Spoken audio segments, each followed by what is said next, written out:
allez instantanément reconnaître le protagoniste de celle-ci. Il s'agit du génial et du l'unique Steve Jobs. Qui ne connaît pas le parcours spectaculaire du célèbre Steve Jobs? Plusieurs d'entre nous possèdent au moins un des produits qu'il a conçus dans leur poche ou leur sac.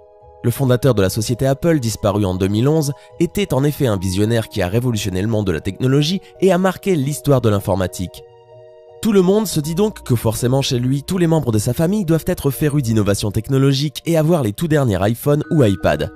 Toutefois, dans un article publié dans le New York Times, le créateur de la marque à la pomme avait révélé qu'il ne laissait aucun de ses propres enfants utiliser ses produits. Au journaliste Nick Bilton, il avait affirmé « Il n'utilise pas l'iPhone, ni même l'iPad. Nous limitons à nos enfants l'accès à la technologie. » Et le plus étonnant, c'est qu'il n'est pas le seul. Dans la famille d'Evan Williams, un des fondateurs de Twitter, les enfants n'ont pas de tablette, pas de compte Twitter et sont encouragés à lire des livres, en papier. Chris Anderson, l'ancien rédacteur en chef de Wired, un magazine spécialisé dans l'innovation technologique, a une règle essentielle pour ses 5 enfants âgés de 6 ans à 17 ans. Jamais d'écran dans la chambre. J'ai été témoin des dangers de la technologie. J'en ai aussi fait l'expérience personnelle et je ne veux pas que ça affecte mes enfants, dit-il.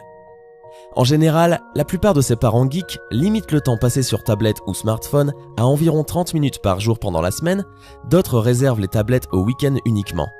À partir de 10 ans, les enfants utilisent des ordinateurs mais seulement pour faire leurs devoirs.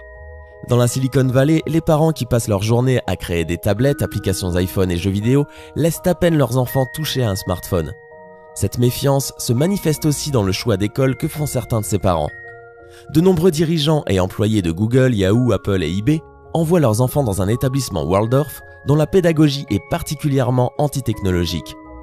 C'est une école très huppée qui a pour particularité de bannir l'utilisation des ordinateurs, iPad et télé jusqu'au lycée car selon eux, la technologie représente une menace pour la créativité, la personnalité et la concentration des élèves. De la crèche au lycée, il n'y a aucun ordinateur, encore moins de tablettes.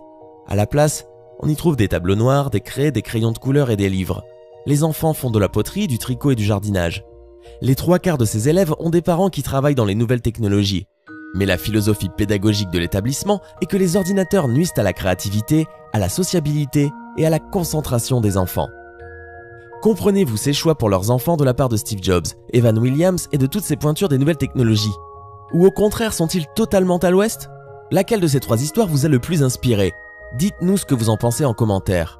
N'hésitez pas à mettre un pouce bleu si vous avez aimé la vidéo et à vous abonner pour ne surtout pas rater la vidéo de demain. À très vite.